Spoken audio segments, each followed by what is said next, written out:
आज मैं मार्केट गई, कुछ किचन के सामान लेना था और मुझे अपना चूड़ी बिंदी भी लेना था। काफ़ी धूप में जाना था। मेरे पति राहुल चले गए थे ऑफिस में। अपनी सौतेली बेटी को घर पर छोड़कर आई। आज वह स्कूल नहीं गई थी।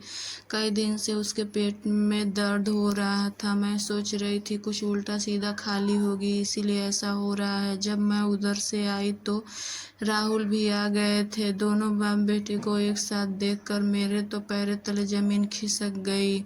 मेरा नाम आनंदी है। मैं दिल्ली की रहने वाली हूँ। मेरी शादी एक शादीशुदा आदमी से हुआ था। राहुल की पहली पत्नी के एक बेटी हो चुकी थी और जब दूसरा बच्चा होने वाला था तभी उसकी मौत हो गई थी। राहुल सरकारी नौकरी कर रहे थे। यही सब देखकर मेरी शादी कर दिया गया। मैं आई तो मेरी सौतेली बेटी 9 वर्ष की थी। अभी वह 13 साल की है। मुझे उससे कोई प्यार नहीं था। मैं उसको देखना भी नहीं चाहती थी।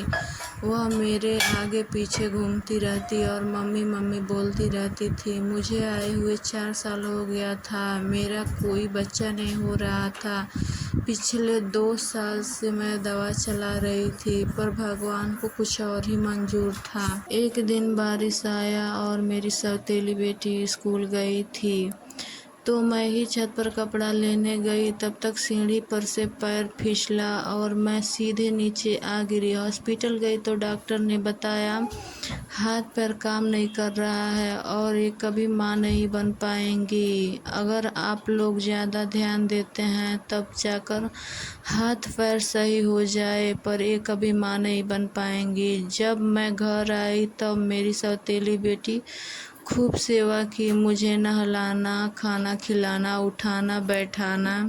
मेरी इतना ध्यान रखे कि 30 से 40 दिन में मैं ठीक हो गई।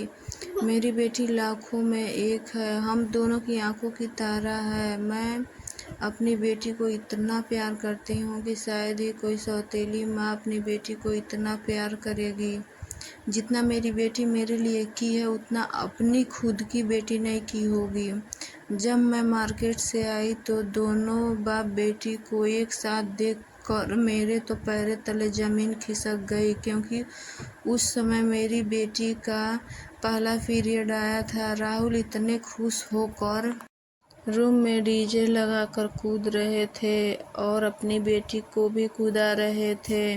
मैं उन्हें समझाया, बोली हम अपने बेटी को ऐसे कूदा नहीं सकते राहुल, अभी इसकी पहला पीरियड है, काफ़ी कमज़ोर है। हम दोनों पति पत्नी अपने बेटी के साथ खूब खुश हैं। भगवान ऐसी बेटी हर माँ को दे। मेरे चैनल को सब्सक्राइब करें प्लीज़। मेरी कहानियों को पूरा वॉच करें प्लीज़ प्लीज़।